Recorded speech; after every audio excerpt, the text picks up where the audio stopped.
जय हिंद साथियों। घटना चक्र के इस सीरीज में आज हम लोग देखेंगे भारतीय राष्ट्रीय कांग्रेस।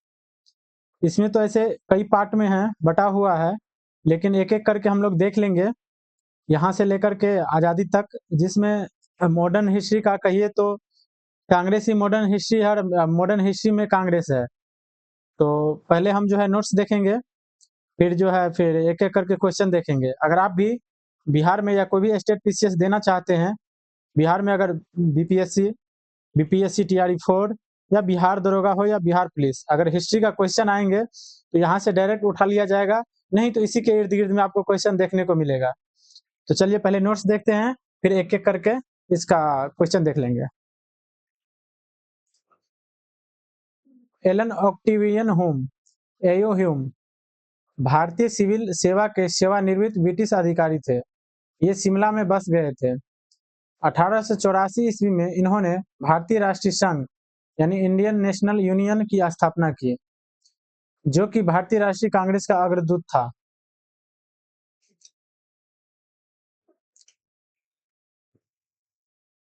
भारतीय राष्ट्रीय कांग्रेस की स्थापना 1885 ईस्वी में एओ ह्यूम द्वारा की गई थी।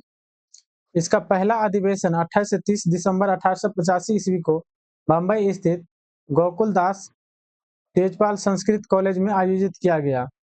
इसी सम्मेलन में दादा भाई नौरोजी के सुझाव पर भारतीय राष्ट्रीय संघ का नाम बदलकर भारतीय राष्ट्रीय कांग्रेस कर दिया गया। इसमें कुल 72 प्रतिनिधियों ने भाग लिया। भारतीय राष्ट्रीय कांग्रेस के पहले अधिवेशन की अध्यक्षता ओएमएस चंद्र बनर्जी यानी डब्ल्यूसी बनर्जी ने की थी तथा इसके प्रथम महासचिव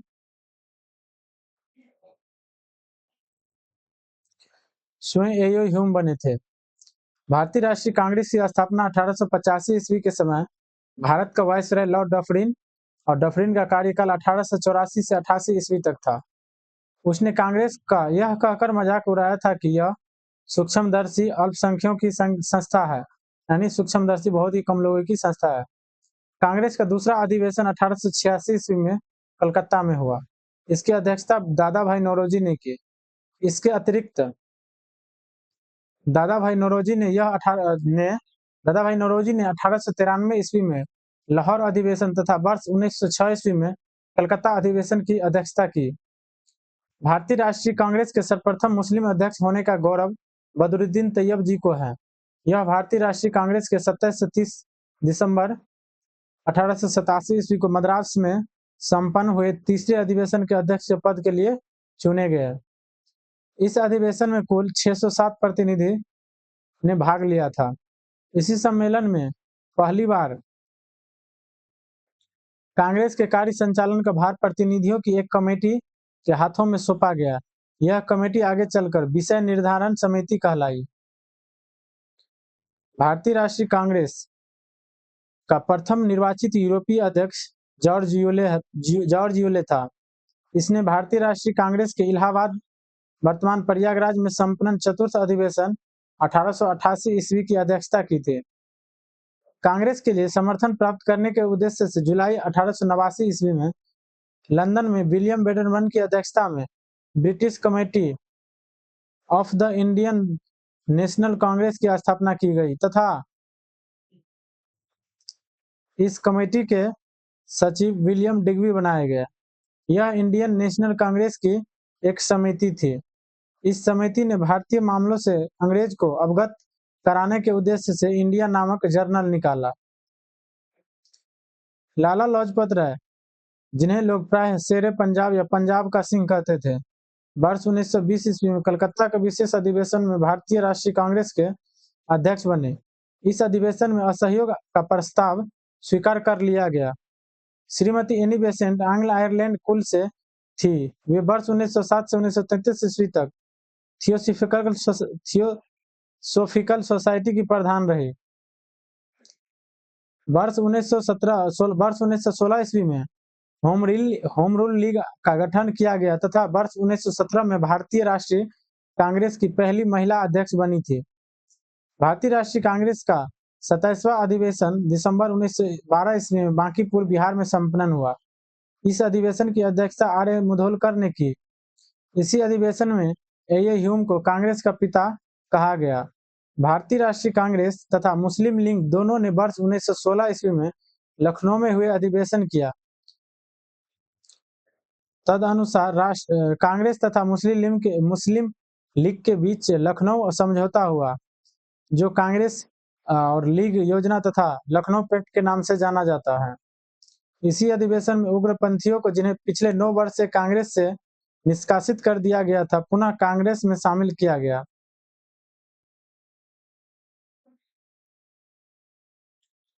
कांग्रेस के लखनऊ अधिवेशन की अध्यक्षता अंबिका चरण मजूमदार ने की थी। भारतीय राष्ट्रीय कांग्रेस के लखनऊ अधिवेशन 1916 ईस्वी में बाल गंगाधर तिलक ने कहा था, स्वराज मेरा जन्मसिद्ध अधिकार है और मैं इसे लेकर रहूंगा। 1888 ईस्वी में सर सैयद अहमद खां और बनारस के राजा शिव प्रसाद, सितारे हिंद कहा जाता है जिसको, राजा शिव प्रसाद सिंह ने एक संयुक्त भारतीय राजभक्त सभा यूनाइटेड इंडियन पेट्रियोटिक एसोसिएशन बनाई, जिसका उद्देश्य कांग्रेस के प्रचार को निष्फल करना था और लोगों को कांग्रेस से दूर रखना था। वर्ष 1900 ईस्वी में कर्जन ने कहा था कि कांग्रेस अब लड़खड़ा रही है और जल्द ही गिरने वाली है। मेरा सबसे बड़ा मकसद भी यही है कि मेरे भारत प्रवास के दौरान ही इस पार्टी का अंत हो जाए। भारत की स्वतंत्रता प्राप्ति के बाद महात्मा गांधी ने भारतीय राष्ट्रीय कांग्रेस को समाप्त करने का सुझाव दिया था।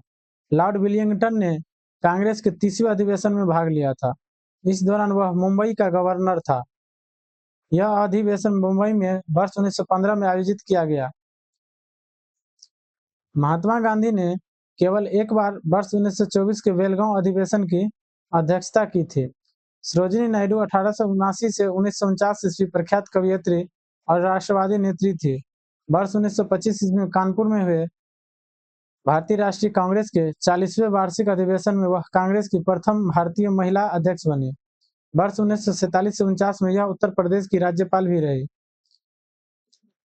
जवाहरलाल नेहरू ने वर्ष 1929 ईस्वी में लाहौर, अप्रैल 1936 ईस्वी में लखनऊ तथा दिसंबर 1936 ईस्वी में फैजपुर अधिवेशन की अध्यक्षता की। कांग्रेस का 91वां अधिवेशन 19 से 21 फरवरी 1938 ईस्वी के दौरान गुजरात के हरिपुरा में संपन्न हुआ था। इस अधिवेशन की अध्यक्षता सुभाष चंद्र बोस ने की थी। इसी अधिवेशन में राष्ट्रीय नियोजन समिति का गठन किया गया तथा पंडित जवाहरलाल नेहरू को इसका अध्यक्ष बनाया गया। वर्ष 1940 ईस्वी से लेकर 1946 ईस्वी तक अबुल कलाम आजाद कांग्रेस के अध्यक्ष रहे। जेबी कृपलानी को कांग्रेस के 54वें अधिवेशन नवंबर 1946 ईस्वी में मेरठ का अध्यक्ष चुना गया था तथा वे आजादी के समय भी अध्यक्ष रहे। कांग्रेस के 55वें अधिवेशन दिसंबर 1948 ईस्वी जयपुर की अध्यक्षता डॉक्टर पटाभी सीतारमैया ने की थी। रविंद्रनाथ टैगोर द्वारा मूल रूप से बांग्ला में रचित और संगीतबद्ध जनगण मन के हिंदी संस्करण को संविधान सभा ने भारत के राष्ट्रगान के रूप में 24 जनवरी 1950 ईस्वी को अपनाया था। यह सर्वप्रथम 27 दिसंबर 1911 ईस्वी को भारतीय राष्ट्रीय कांग्रेस के कलकत्ता अधिवेशन में गाया गया था। बाल गंगाधर तिलक ने अंतिम रूप से भारतीय राष्ट्रीय कांग्रेस के अमृतसर अधिवेशन 1919 ईस्वी में भाग लिया था। अब क्वेश्चन देख लेंगे हम लोग एक एक करके। भारतीय राष्ट्रीय कांग्रेस की स्थापना की थी तो यह है एओ ह्यूम। एलन ऑक्टेवियन ह्यूम, एओ ह्यूम भारतीय सिविल सेवा के सेवानिवृत्त ब्रिटिश अधिकारी थे। ये शिमला में बस गए थे। 1884 ईस्वी में इन्होंने भारतीय राष्ट्रीय संघ यानी इंडियन नेशनल यूनियन की स्थापना की, जो कि भारतीय राष्ट्रीय कांग्रेस का अग्रदूत था। कलकत्ता, बम्बई तथा मद्रास का दौरा करने के उपरांत इन्होंने यह घोषणा की कि दिसंबर 1885 ईस्वी में भारतीय राष्ट्रीय संघ का एक सम्मेलन पुणे में आयोजित किया जाएगा, जिसमें तीनों महाप्रांतों के सभी भागों के शिक्षित प्रतिनिधि शामिल होंगे। लेकिन पुणे में हैजा फैल जाने के कारण सम्मेलन का स्थल बदलकर गोकुलदास तेजपाल संस्कृत कॉलेज बम्बई कर दिया गया। भारतीय राष्ट्रीय संघ का पहला अधिवेशन 28 से 30 दिसंबर 1885 ईस्वी को हुआ।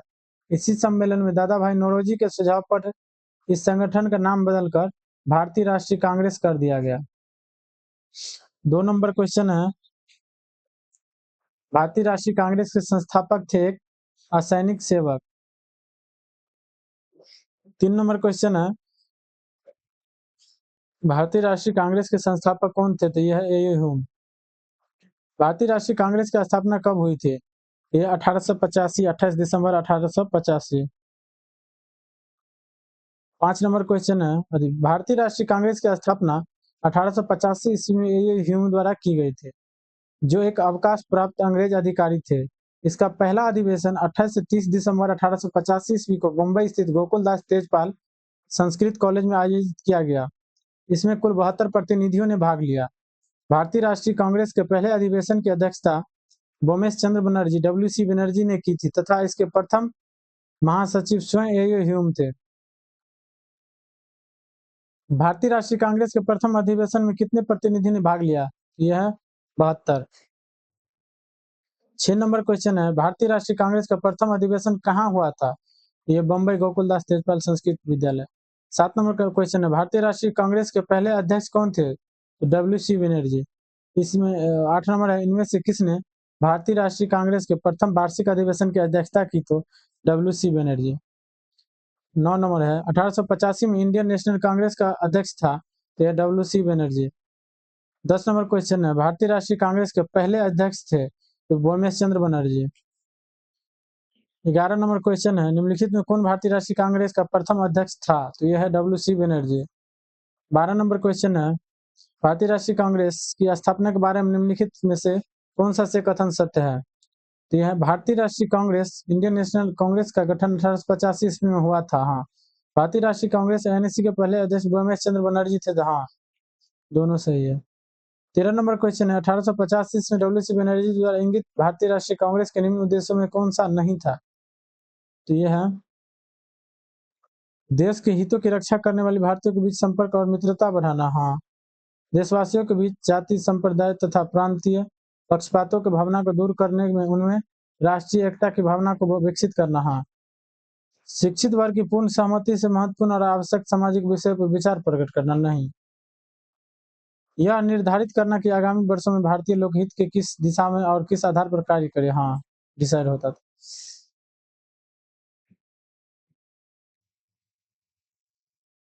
1885 में बोमेश चंद्र बनर्जी द्वारा इंगित भारतीय राष्ट्रीय कांग्रेस के प्रथम अधिवेशन निम्नलिखित उद्देश्य बताए गए थे। देश के हितों की रक्षा करने वाले भारतीयों के बीच संपर्क और मित्रता बढ़ाना। बिल्कुल। देशवासियों के बीच जाति, संप्रदाय तथा प्रांतीय पक्षपातों की भावना को दूर करके उनमें राष्ट्रीय एकता की भावना को विकसित करना। हाँ, 3 नंबर में है, भारत के सभी वर्गों एवं समुदायों को एकत्रित करके उनमें एक राष्ट्र की भावना उत्पन्न करना। हाँ, जनता की मांगों का सूत्रीकरण और उसका प्रस्तुतिकरण करना। ज्ञात है कि सामाजिक मुद्दों को प्रारंभ में कांग्रेस के मन से नहीं उठाए जाने का प्रावधान या व्यवस्था थी।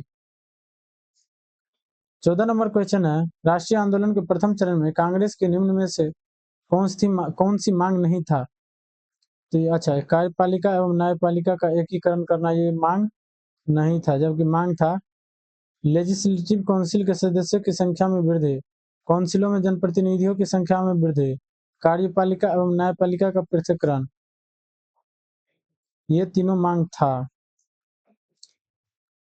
राष्ट्रीय आंदोलन के प्रथम चरण 1885 से 1905 ईस्वी में भारतीय राष्ट्रीय कांग्रेस ने लेजिस्लेटिव काउंसिलों विधान परिषदों के सदस्यों की संख्या में वृद्धि या विस्तार तथा इनमें भारतीयों की भागीदारी बढ़ाना, काउंसिलों में जनप्रतिनिधियों की संख्या में वृद्धि, कार्यपालिका का न्यायपालिका से पृथक्करण, विधान परिषदों को ज्यादा अधिकार प्रदान करना, मुख्यतः आर्थिक विषयों पर आदि की मांग की थी, जबकि कार्यपालिका एवं न्यायपालिका के एकीकरण की मांग इसमें नहीं की गई थी।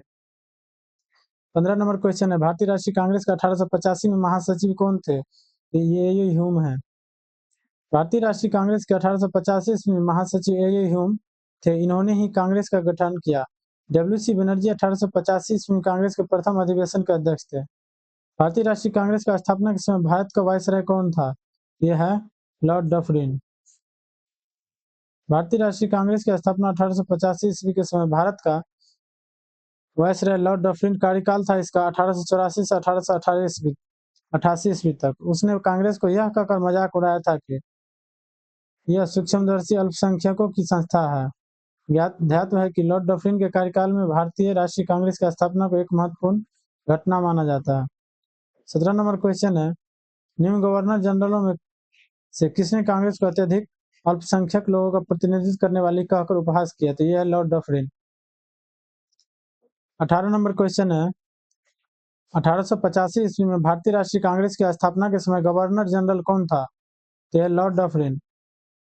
19 नंबर क्वेश्चन है, लॉर्ड डफरिन के वायसराय काल की एक महत्वपूर्ण घटना थी भारतीय राष्ट्रीय कांग्रेस की स्थापना। 20 नंबर क्वेश्चन है, किसने कांग्रेस को सूक्ष्मदर्शी अल्पसंख्यक जनता का प्रतिनिधित्व बताते हुए उसका मजाक उड़ाया था? ये लॉर्ड डफरिन। अगला क्वेश्चन है, निम्नलिखित में से कौन भारतीय राष्ट्रीय कांग्रेस के स्थापना अधिवेशन में उपस्थित नहीं था? तो यह है सुरेंद्र नाथ बनर्जी।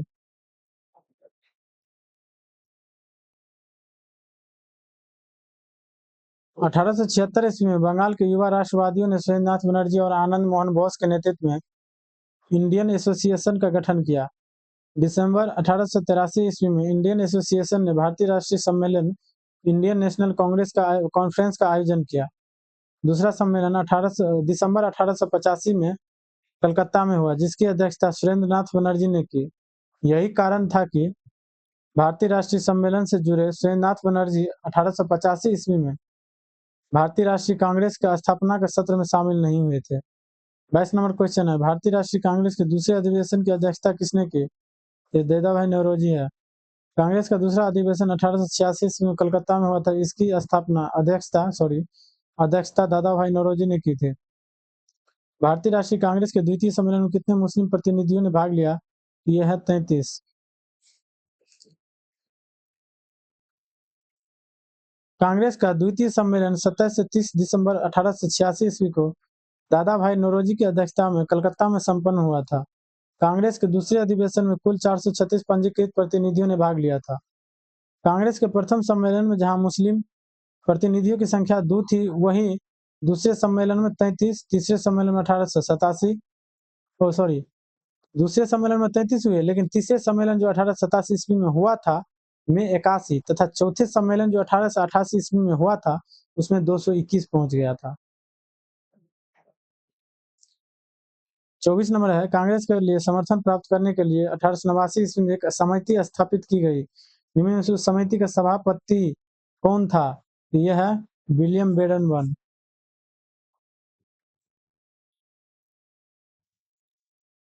कांग्रेस के लिए समर्थन प्राप्त करने के उद्देश्य से जुलाई 1889 ईस्वी में लंदन में सर डब्ल्यू बेडनबर्न की अध्यक्षता में British committee of Indian national Congress की स्थापना की गई थी तथा इस कमेटी के सचिव विलियम डिग्बी बनाए गए। यह इंडियन नेशनल कांग्रेस की एक समिति थी। इस समिति ने भारतीय मामलों से अंग्रेज को अवगत कराने के उद्देश्य से इंडिया नामक जर्नल निकाला। भारतीय राष्ट्रीय कांग्रेस के सर्वप्रथम मुस्लिम अध्यक्ष थे, तो यह बदरुद्दीन तैयब जी। भारतीय राष्ट्रीय कांग्रेस के सर्वप्रथम मुस्लिम अध्यक्ष होने का गौरव बदरुद्दीन तैयब जी को है। वे भारतीय राष्ट्रीय कांग्रेस के 27 से 30 दिसंबर 1887 ईस्वी को मद्रास में संपन्न हुए तीसरे अधिवेशन के अध्यक्ष के पद के लिए चुने गए। 26 नंबर क्वेश्चन है, भारतीय राष्ट्रीय कांग्रेस का पहला मुस्लिम अध्यक्ष कौन था? तो यह बदरुद्दीन तैयब जी। 27 नंबर क्वेश्चन है, भारतीय राष्ट्रीय कांग्रेस के पहले मुस्लिम अध्यक्ष कौन थे? तो यह बदरुद्दीन तैयब जी। 28 नंबर क्वेश्चन है, भारतीय राष्ट्रीय कांग्रेस के द्वितीय मुस्लिम अध्यक्ष कौन थे? तो यह रहमतुल्लाह सयानी।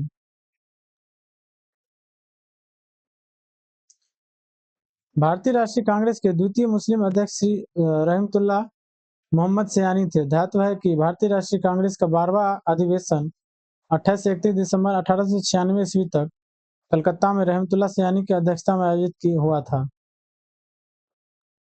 निम्नलिखित कथनों पर विचार कीजिए, कथनों में कौन सा सही है? भारतीय राष्ट्रीय कांग्रेस की प्रथम महिला अध्यक्ष सरोजिनी नायडू थी। भारतीय राष्ट्रीय कांग्रेस की प्रथम महिला अध्यक्ष एनी बेसेंट था। भारतीय राष्ट्रीय कांग्रेस के प्रथम मुस्लिम अध्यक्ष बदरुद्दीन तैयब जी थे। वर्ष 1917 में भारतीय राष्ट्रीय कांग्रेस की पहली महिला अध्यक्ष बेसेंट बनी थी, जबकि वर्ष 1925 में कानपुर में हुए भारतीय राष्ट्रीय कांग्रेस के 40वें वार्षिक अधिवेशन में सरोजिनी नायडू कांग्रेस की प्रथम भारतीय महिला अध्यक्ष बनी थी। कांग्रेस की दूसरी महिला अध्यक्ष अतः कथन एक असत्य। भारतीय राष्ट्रीय कांग्रेस के सर्वप्रथम मुस्लिम अध्यक्ष होने का गौरव बदरुद्दीन तैयब जी को है। यह भारतीय राष्ट्रीय कांग्रेस के 27 से 30 दिसंबर 1887 को मद्रास में संपन्न हुए तीसरे अधिवेशन की अध्यक्ष पद के लिए चुने गए। 30 नंबर क्वेश्चन है, भारतीय राष्ट्रीय कांग्रेस के प्रथम निर्वाचित यूरोपीय अध्यक्ष थे जॉर्ज जूल। भारतीय राष्ट्रीय कांग्रेस का प्रथम निर्वाचित यूरोपीय अध्यक्ष जॉर्ज जूले था। इसने भारतीय राष्ट्रीय कांग्रेस के चतुर्थ अधिवेशन 1888 ईस्वी की अध्यक्षता की थी। 31 नंबर क्वेश्चन है, निम्नलिखित में से कौन एक भारतीय राष्ट्रीय कांग्रेस से कभी संबंध नहीं रहे? तो यह है सर सैयद अहमद खां। सर सैयद अहमद खां भारतीय राष्ट्रीय कांग्रेस से कभी संबंध नहीं था। 1857 के विद्रोह के समय वह कंपनी की न्यायिक सेवा में थे। वह कंपनी के प्रति पूर्णतः राजभक्त रहे। डब्ल्यू हंटर ने अपनी पुस्तक द इंडियन मुसलमान्स में सरकार को यह सलाह दी थी कि वह मुसलमानों से समझौता कर उन्हें कुछ रियायतें देकर अपनी ओर मिलाए। इसी सुझाव पर कार्य करते हुए ब्रिटिश सरकार ने भारतीय राष्ट्रीय कांग्रेस के विरुद्ध सर सैयद अहमद खां को तैयार किया। कभी हिंदू मुस्लिम एकता के हिमायती रहे सर सैयद अहमद खां कांग्रेस के प्रबलतम शत्रु बन गए। कांग्रेस के प्रति निष्ठा व्यक्त करने के लिए उन्होंने राजभक्त मुसलमान पत्रिका का प्रकाशन आरंभ किया तथा बनारस के राजा शिव प्रसाद सितारे हिंद के सहयोग से संयुक्त भारतीय राजभक्त सभा the United Indian patriotic association की स्थापना की। उन्होंने अपने विचारों का प्रचार तहजीब उल अखलाक पत्रिका द्वारा किया। अलीगढ़ में उन्होंने एक मोहम्मद एंग्लो ओरिएंटल स्कूल की स्थापना की, जहां पाश्चात्य विषय तथा विज्ञान और मुस्लिम धर्मशास्त्र दोनों ही पढ़ाए जाते थे। 32 नंबर क्वेश्चन, निम्नलिखित में कौन भारतीय राष्ट्रीय कांग्रेस का अध्यक्ष कभी नहीं चुना गया? तो यह है बाल गंगाधर तिलक। लाला लाजपत राय, जिन्हें लोग प्राय शेरे पंजाब, पंजाब का सिंह कहते थे, वर्ष 1920 ईस्वी में कलकत्ता के विशेष अधिवेशन में भारतीय राष्ट्रीय कांग्रेस के अध्यक्ष बने हुए। अनहैप्पी इंडिया के लेखक थे लाला लाजपत राय। श्रीमती एनी बेसेंट आंग्ल आयरलैंड से थे। वे वर्ष 1907 ईस्वी से 33 ईस्वी तक थियोसोफिकल सोसाइटी की प्रधान रही। वर्ष 1916 ईस्वी में होम रूल लीग का गठन किया तथा वर्ष 1917 ईस्वी में भारतीय राष्ट्रीय कांग्रेस की पहली महिला अध्यक्ष बनी। मोतीलाल नेहरू वर्ष 1919 और वर्ष 1928 ईस्वी में कांग्रेस के अध्यक्ष रहे तथा जनवरी 1923 ईस्वी में उन्होंने स्वराज पार्टी का गठन किया। तिलक महाराष्ट्र के चितपावन ब्राह्मण थे। उन्होंने केसरी तथा मराठा का संपादन किया और स्वराज मेरा जन्मसिद्ध अधिकार है का प्रसिद्ध नारा दिया, किंतु वे कांग्रेस के अध्यक्ष कभी नहीं रहे।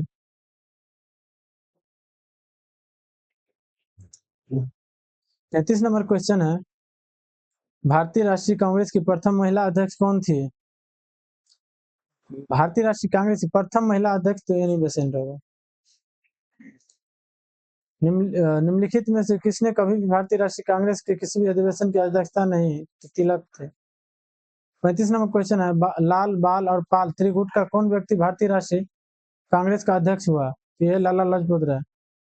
36 नंबर क्वेश्चन है, निम्न में कौन भारतीय राष्ट्रीय कांग्रेस अध्यक्ष रहे? Annie Besant. 37 नंबर क्वेश्चन है, निम्न में किस अधिवेशन के लिए कांग्रेस ने पहली बार एक महिला को अध्यक्ष चुना? तो यह है 1916 में, सॉरी 1916 नहीं 1917 में कलकत्ता अधिवेशन में सरोजिनी नायडू। अखिल भारतीय कांग्रेस की प्रथम महिला अध्यक्ष थी। अखिल भारतीय कांग्रेस की पहली महिला तो एनी बेसेंट।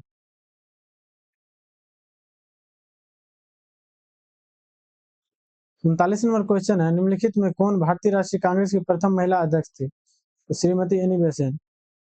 40 नंबर क्वेश्चन, भारतीय राष्ट्रीय कांग्रेस की प्रथम महिला अध्यक्ष थी, तो यह है एनी बेसेंट। भारतीय राष्ट्रीय कांग्रेस की प्रथम महिला अध्यक्ष कौन थी? तो एनी बेसेंट।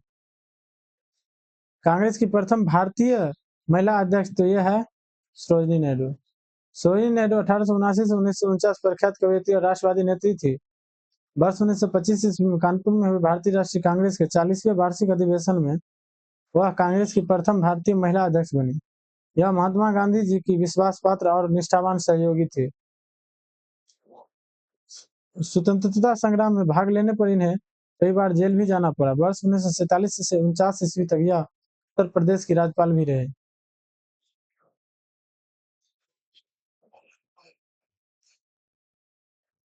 अगला क्वेश्चन है 43 नंबर,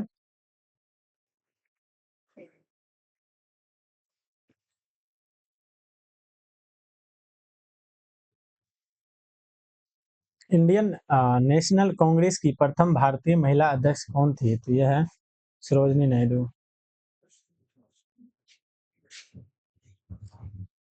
क्वेश्चन नंबर 44 है, निम्नलिखित कथनों पर विचार कीजिए। भारतीय राष्ट्रीय कांग्रेस का प्रथम अधिवेशन कलकत्ता में हुआ? नहीं, मुंबई में। भारतीय राष्ट्रीय कांग्रेस का दूसरा अधिवेशन दादा भाई नौरोजी की अध्यक्षता में हुआ था? हाँ। भारतीय राष्ट्रीय कांग्रेस तथा मुस्लिम लीग दोनों ने लखनऊ में 1916 में अधिवेशन किया तथा लखनऊ समझौता संपन्न हुआ। हाँ। भारतीय राष्ट्रीय कांग्रेस का प्रथम अधिवेशन कलकत्ता में नहीं बल्कि बम्बई में हुआ, जिसमें कुल 72 सदस्यों ने भाग लिया था। यद्यपि इसे पुणे में आयोजित होना था, किंतु वहां हैजा फैल जाने के कारण यह बम्बई में आयोजित किया गया। अतः कथन एक असत्य है। दूसरा अधिवेशन 1886 ईस्वी में कलकत्ता में दादा भाई नौरोजी की अध्यक्षता में हुआ था। हाँ।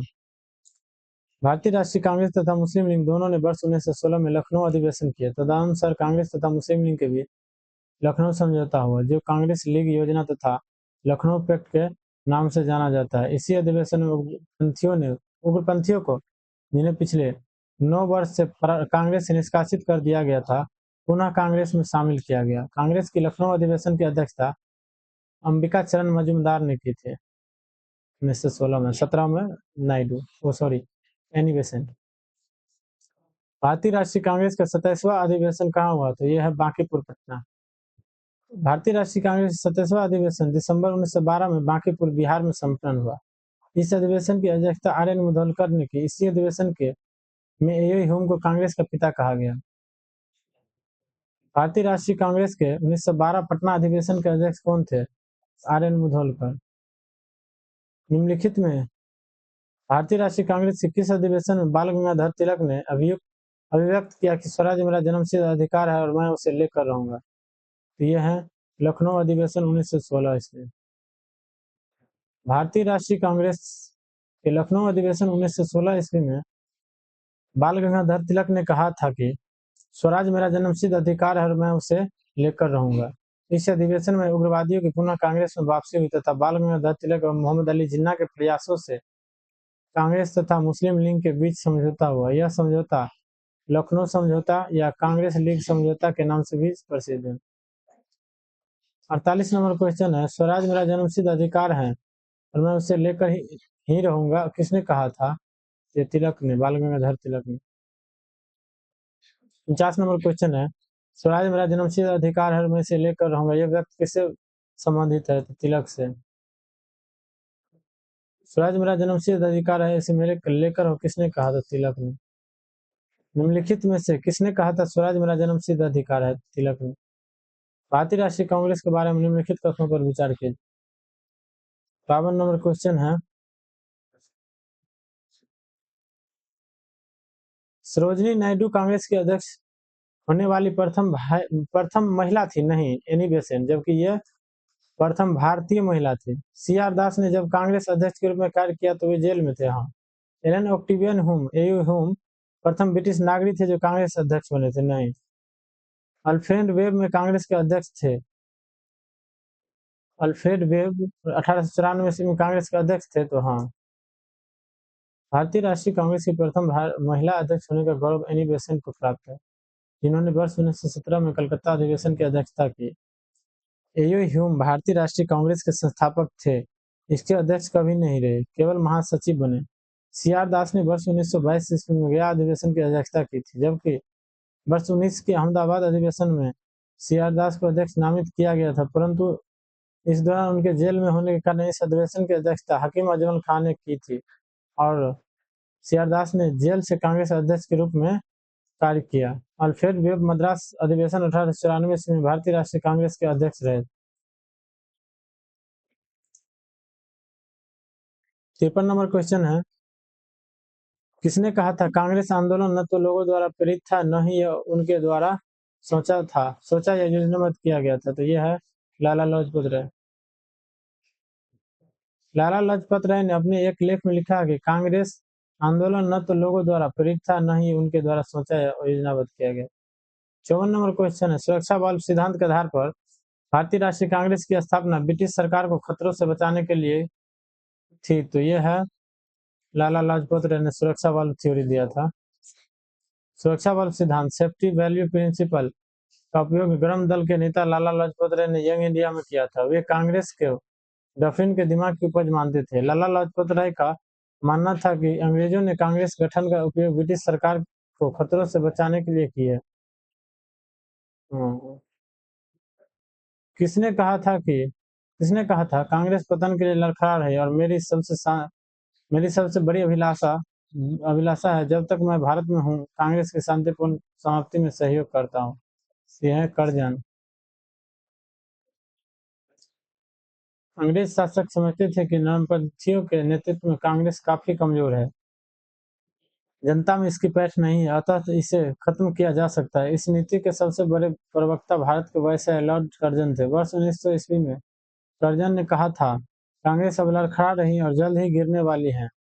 मेरा सबसे बड़ा मकसद भी यही है कि मेरे भारत प्रवास के दौरान ही इस पार्टी का अंत हो जाए। वर्ष 1903 ईस्वी में जब उन्होंने मद्रास गवर्नर को लिखा कि जब से मैं भारत आया हूँ मेरी नीति यह रही है कि किसी भी तरह कांग्रेस को नपुंसक बना दूं। वर्ष 1904 ईस्वी में कर्जन ने कांग्रेस अध्यक्ष के नेतृत्व में एक कांग्रेसी प्रतिनिधिमंडल से मिलने से इनकार कर दिया था। 56 नंबर क्वेश्चन है, अध्यक्षीय संबोधन के समय जिस कांग्रेस अध्यक्ष ने हिंदी भाषा के लिए रोमन लिपि लागू करने की वकालत की थी वे थे सुभाष चंद्र बोस। अपने अध्यक्षीय संबोधन के समय सुभाष चंद्र बोस ने हिंदी भाषा के लिए रोमन लिपि लागू करने की वकालत की थी। सुभाष चंद्र बोस ने कांग्रेस का हरिपुरा अधिवेशन 1938 ईस्वी की अध्यक्षता की थी। एक मिनट,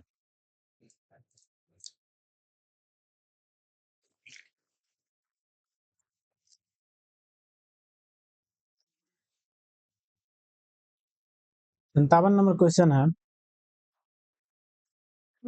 भारत के स्वतंत्रता प्राप्ति के बाद निम्नलिखित में से किसने सुझाव दिया था कि भारतीय राष्ट्रीय कांग्रेस को समाप्त कर दिया जाए?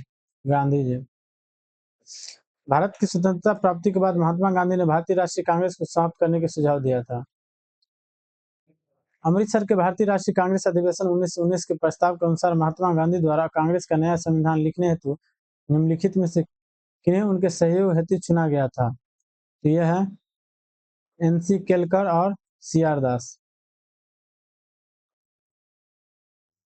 कांग्रेस के संविधान लिखने हेतु महात्मा गांधी BG तिलक एवं CR दास का सहयोग चाहते थे, किंतु कार्याधिक के कारण इस हेतु ये नेता उपलब्ध नहीं हो सके। इन शीर्ष नेताओं के स्थान के जगह पर रूप में इन्हीं नेताओं के कनिष्ठ सहयोगी NC केलकर एवं IV सेन को कांग्रेस संविधान के लेखन में महात्मा गांधी के सहयोग हेतु चुना गया था। 59 नंबर क्वेश्चन है, कांग्रेस के एक अधिवेशन में एक गवर्नर जनरल ने भाग लिया था। उक्त गवर्नर जनरल तथा अधिवेशन स्थल निम्न से कौन सा था? ये है लॉर्ड विलिंगटन, मुंबई 1915 ईस्वी। लॉर्ड विलिंगटन ने कांग्रेस के बम्बई अधिवेशन में भाग लिया था। इस दौरान वह बम्बई का गवर्नर था। यह अधिवेशन बम्बई में वर्ष 1915 ईस्वी में आयोजित किया गया। ध्यात है कि वह विलिंगटन गवर्नर जनरल नहीं था। भारत के गवर्नर जनरल एवं वायसराय के रूप में उसका कार्यकाल वर्ष 1931 से 36 ईस्वी था। भारतीय राष्ट्रीय कांग्रेस के निम्नलिखित अधिवेशनों में से किसकी अध्यक्षता बी राघवाचार्य ने किया था? तो यह नागपुर अधिवेशन 1920, 1 अगस्त 1920। सी विजय राघवाचार्य ने भारतीय राष्ट्रीय कांग्रेस के नागपुर अधिवेशन 1920 ईस्वी की अध्यक्षता की थी। लखनऊ अधिवेशन 1916 की अध्यक्षता अंबिका चरण मजूमदार ने की थी, जबकि गया अधिवेशन 1922 की CR दास ने, और नागपुर अधिवेशन 1920 में सदस्यता शुल्क 4 आना किया गया ताकि गरीब से गरीब व्यक्ति भी कांग्रेस से जुड़ सके। 6 नंबर क्वेश्चन है, निम्नलिखित में से किस अधिवेशन में कांग्रेस ने पहली बार भारतीय रियासतों के प्रति अपनी नीति घोषित की थी? तो यह नागपुर अधिवेशन। वर्ष 1920 ईस्वी में भारतीय राष्ट्रीय कांग्रेस ने अपने नागपुर अधिवेशन में रियासतों के प्रति अपनी नीति की घोषणा करते हुए उनके शासकों से यह मांग की कि प्रजा को पूर्ण उत्तरदायी सरकार दी जाए। 62 नंबर क्वेश्चन है, निम्नलिखित कथनों में से कौन सा से सत्य है? तो ये A और B दोनों। कांग्रेस के नागपुर सत्र 1920 के पश्चात प्रांतीय कांग्रेस समिति का गठन भाषाई आधार पर किया गया था। हाँ। वर्ष 1948 में कांग्रेस ने भाषाई आधारित प्रांतों के गठन की मांग को अस्वीकार कर दिया। हाँ, समिति के द्वारा। वर्ष 1920 के कांग्रेस के नागपुर सत्र में भाषाई आधार पर प्रांतीय कांग्रेस समितियों के गठन को मंजूरी प्रदान की गई थी, लेकिन स्वतंत्रता उपरांत वर्ष 1948 ईस्वी में भाषा के आधार पर प्रांतों के पुनर्गठन की मांग कांग्रेस ने ठुकरा दी थी। 1963 नंबर क्वेश्चन, 1922 में गया के इंडियन नेशनल कांग्रेस के अधिवेशन की अध्यक्षता की थी तो चित्तरंजन दास। वर्ष 1922 ईस्वी में जेल से छूटने के बाद चित्तरंजन दास सीआर दास को गया में कांग्रेस सम्मेलन के निर्वाचित अध्यक्ष घोषित किया गया। असहयोग आंदोलन की समाप्ति के बाद देशबंधु ने सभा प्रवेश कार्यक्रम के जरिए जैसे सभाओं के भीतर से असहयोग भारतीय राजनीति को नया आयाम देने का प्रयास किया, परंतु सी राजगोपालचारी, वल्लभ भाई पटेल, डॉक्टर राजेंद्र प्रसाद, एन.जी. रंगा, आयंगर आदि नेताओं ने परिषद में प्रवेश करने की नीति का विरोध किया। इसी अधिवेशन में काउंसिल में प्रवेश न लेने का प्रस्ताव पारित हुआ। फलस्वरूप चित्तरंजन दास ने त्यागपत्र दे दिया। इसके उपरांत उन्होंने कांग्रेस के भीतर से स्वराज पार्टी की स्थापना की है। 64 नंबर क्वेश्चन है, भारतीय राष्ट्रीय कांग्रेस के 1922 में गया अधिवेशन के अध्यक्ष कौन किए थे? ये हैं चित्तरंजन दास। भारतीय राष्ट्रीय कांग्रेस के वर्ष 1922 में आयोजित गया अधिवेशन के अध्यक्ष कौन थे? चित्तरंजन दास। 66 नंबर क्वेश्चन है, निम्नलिखित में से किसने अखिल भारतीय हरिजन सेवक संघ की वर्ष 1932 में स्थापना की? यह है महात्मा गांधी। अखिल भारतीय हरिजन सेवक संघ की स्थापना वर्ष 1932 में महात्मा गांधी ने की थी। 67 नंबर क्वेश्चन है, नीचे उन व्यक्तियों की सूची दी गई जो भारतीय राष्ट्रीय कांग्रेस के अध्यक्ष हुए, तिथियां अनुसार उन्हें क्रमबद्ध कीजिए। नीचे दिए गए कोड का उपयोग कर सही उत्तर चुनें।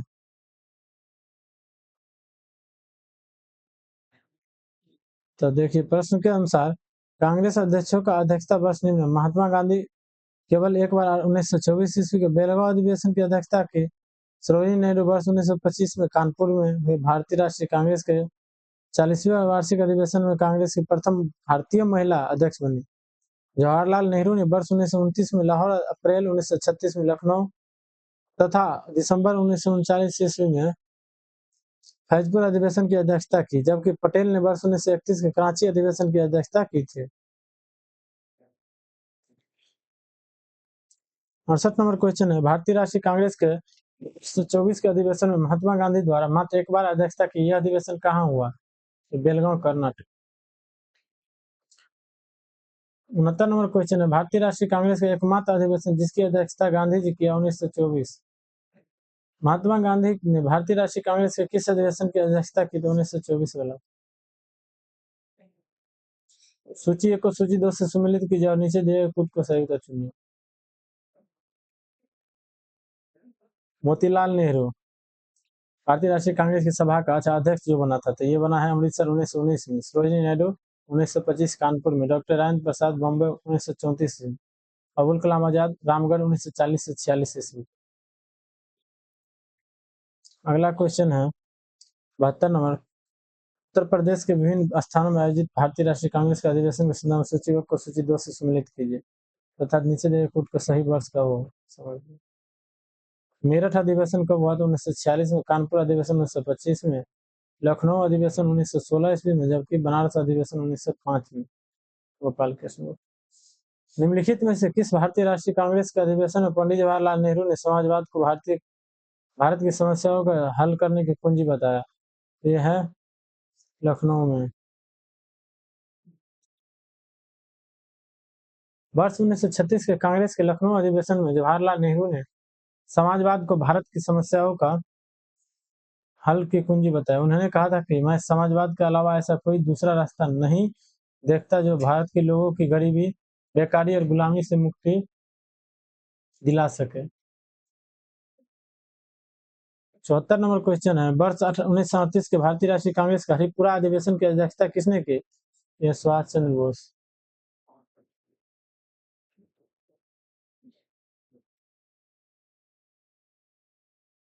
कांग्रेस का 91वां अधिवेशन 19 से 21 फरवरी 1938 के दौरान गुजरात के हरिपुरा में संपन्न हुआ।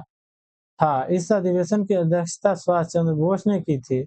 इस अधिवेशन में राष्ट्रीय नियोजन समिति का गठन किया गया था तथा पंडित जवाहरलाल नेहरू को इसका अध्यक्ष बनाया गया। राजेंद्र प्रसाद को वर्ष 1934 ईस्वी में कांग्रेस अध्यक्ष चुना गया।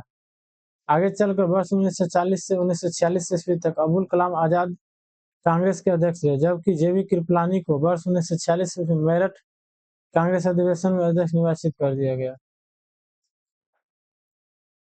अगला क्वेश्चन है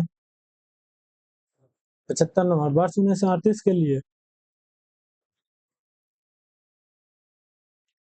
भारतीय राष्ट्रीय कांग्रेस का अध्यक्ष किसे चुना गया? तो सुभाष चंद्र बोस। 76 नंबर क्वेश्चन, इनमें से कौन सबसे कम आयु में भारतीय राष्ट्रीय कांग्रेस का अध्यक्ष बनने वाला व्यक्ति है? यह है अबुल कलाम आजाद। मौलाना अबुल कलाम आजाद 1888 से 1958 ईस्वी तक वर्ष 1958 ईस्वी तक 1923 ईस्वी में दिल्ली में आयोजित भारतीय राष्ट्रीय कांग्रेस के विशेष सत्र में अध्यक्ष बनाए गए। वह भारतीय राष्ट्रीय कांग्रेस का अध्यक्ष पद धारण करने वाले सबसे कम उम्र के व्यक्ति थे। अबुल कलाम आजाद वर्ष 1940 से 46 ईस्वी लगातार 6 वर्षों तक भारतीय राष्ट्रीय कांग्रेस का अध्यक्ष था। आजादी के पूर्व यह सबसे लंबा कार्यकाल था। जवाहरलाल नेहरू 1889 से 1964 ईस्वी ने वर्ष 1929 में कांग्रेस के लाहौर अधिवेशन की अध्यक्षता की थी। आनंद मोहन बोस 1847 से 1906 ईस्वी तक ने 1906 ईस्वी में 1898 ईस्वी में कांग्रेस के मद्रास अधिवेशन की, जबकि भूपेंद्र नाथ बोस 1859 से 1924 ईस्वी ने वर्ष 1914 में कांग्रेस के मद्रास अधिवेशन की अध्यक्षता की। 77 नंबर क्वेश्चन है,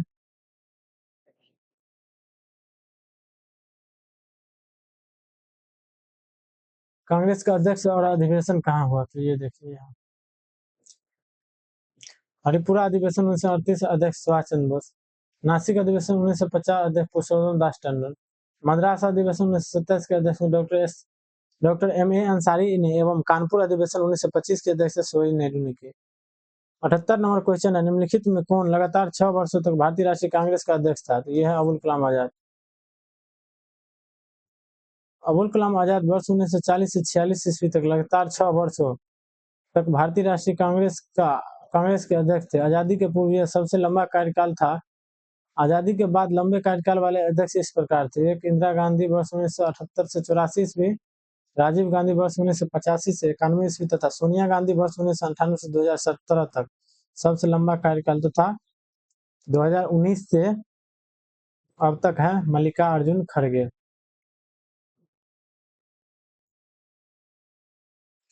और 2019 से 22 तक भी था, 2022 से होगा मल्लिकार्जुन खड़गे से। जब भारत स्वतंत्र हुआ उस समय कांग्रेस के अध्यक्ष कौन थे? स्वतंत्रता के समय थे जेबी कृपलानी। जब भारत स्वतंत्र हुआ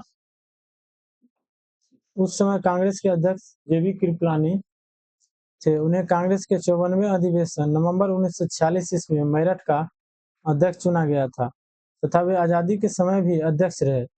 कांग्रेस के 55वें अधिवेशन दिसंबर 1948 जयपुर की अध्यक्षता डॉक्टर पदाधी सीतारामैया ने की थी। महात्मा गांधी ने बेलगाम 1924 ईस्वी में, जवाहरलाल नेहरू ने लाहौर अधिवेशन, लखनऊ एवं फैजपुर क्रमशः दिसंबर 1929, अप्रैल 1936 एवं दिसंबर 1936 तथा सरदार पटेल ने कराची अधिवेशन मार्च 1931 ईस्वी की अध्यक्षता की थी।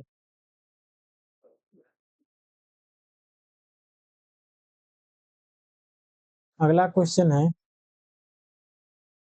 80 नंबर क्वेश्चन, भारत के विभाजन के समय भारतीय राष्ट्रीय कांग्रेस का अध्यक्ष कौन था? यह जेबी कृपलानी। 81 नंबर क्वेश्चन है, जनगण मन पहली बार किस अवसर पर गाया गया था? यह भारतीय राष्ट्रीय कांग्रेस का अधिवेशन 1911 अधिवेशन। रविन्द्रनाथ टैगोर द्वारा मूल रूप से बांग्ला में रचित और संगीतबद्ध जनगण मन के हिंदी संस्करण को संविधान सभा ने भारत के राष्ट्रगान के रूप में 24 जनवरी 1950 ईस्वी को अपनाया था। यह सर्वप्रथम दिसंबर 1911 ईस्वी में भारतीय राष्ट्रीय कांग्रेस के कलकत्ता अधिवेशन में गाया गया था। 82 नंबर क्वेश्चन है, भारतीय राष्ट्रीय कांग्रेस का अंतिम अधिवेशन जिसमें बाल गंगाधर तिलक ने भाग लिया था वो है अमृतसर अधिवेशन 1919। बाल गंगाधर तिलक ने अंतिम रूप से भारतीय राष्ट्रीय कांग्रेस के अमृतसर अधिवेशन 1919 ईस्वी में भाग लिया था। इन्होंने मांटेग्यू चेम्सफोर्ड सुधारों के तहत होने वाली विधायिका के चुनाव के बहिष्कार करने की महात्मा गांधी की नीति का विरोध किया था। तिलक ने उत्तरदायी सहयोग रिस्पॉन्स कोऑपरेशन की नीति को अपनाने की सलाह दी थी। 1 अगस्त 1920 को तिलक का देहांत हो गया था। अगला चैप्टर देखेंगे, कांग्रेस में गरम दल और नरम दल। अगर आप यहाँ तक वीडियो देख रहे हैं तो आप मान के चलिए कि अगर आप कोई भी एग्जाम दीजिएगा, मॉडर्न हिस्ट्री आपसे पूछा जाएगा तो आपसे निश्चित क्वेश्चन नहीं छूटेंगे, क्योंकि मॉडर्न हिस्ट्री यहाँ से स्टेट पीसीएस से डायरेक्ट उठा लिया जाता है, नहीं तो इसके इर्द गिर्द में क्वेश्चन देता है। तो आप ये देखने के बाद आपको मॉडर्न हिस्ट्री में बहुत ज्यादा पकड़ हो जाने वाला है। और अगर आप भी वनडे एग्जाम कोई भी दे रहे हैं, बीपीएससी से लेकर के प्यून तक का, तो उसमें आपका ये मॉडर्न हिस्ट्री काम आने वाला है अगर मॉडर्न हिस्ट्री से क्वेश्चन आएगा तो आप देख लीजिए। और क्या कर रहा है, कैसा लगा है, कमेंट लाइक जरूर कीजिएगा। Thank you. जय हिंद दोस्तों।